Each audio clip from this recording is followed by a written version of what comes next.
Hello and welcome to my Yu-Gi-Oh channel. Today we're looking at a brand new card coming out of Burst of Destiny. This is Giant Starfall. It's a normal trap card with the effect, neither player can activate the effects of monsters without a level in response to this card's activation. 1. Target one face-up monster on the field without a level. Until the end of this turn, change its attack to 0. It cannot activate its effects. It cannot be destroyed by battle. Also, any damage either player takes from battles involving it is halved. This is one of the very few set of cards that are actually specifically targeted at non-level monsters. So you have to consider these are only affecting Xyz monsters and Link monsters. Xyz monsters have ranks rather than levels, and Links have Link points as a Link rating rather than levels, which means those are the only cards that can be affected. It's fine because actually this prevents any of your opponent's monsters that don't have levels from activating their effects to stop this card. Very useful in certain decks, and not only does it change those attack position monsters to 0,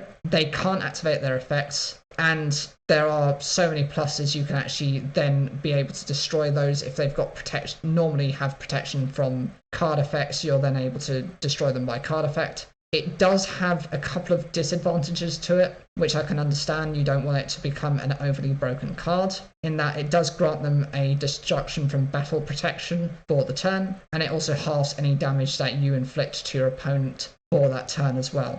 That's where the concerns of this card lie. Unless you've got a follow-up play, your opponent's monster is going to be able to survive that turn and then be able to trigger their effects during their next turn. My biggest concern is just that secondary part of it, in that, you're halving the amount of damage. Otherwise, what's the point of turning their attack points to 0? I would like to hope that this card will see some play. I'm hoping it's not going to be too high a rarity, just because I think if it is, your opponent isn't, and you aren't going to be able to pick up these cards very easily. Typically, Konami has a tendency of making some of these cards, these key cards, very expensive and a high rarity, in which case when they finally get released, they become just massively oversold for like £300–400, just so ridiculous that your typical player outside of the competitive league and outside of being an adult will never be able to afford, until a point where, this card is no longer viable. I hope that's not the direction they're going around this, but I would like to see a decent rarity on it as well. It is interesting that it does show the card artwork for a card used within Yu-Gi-Oh! Arc V.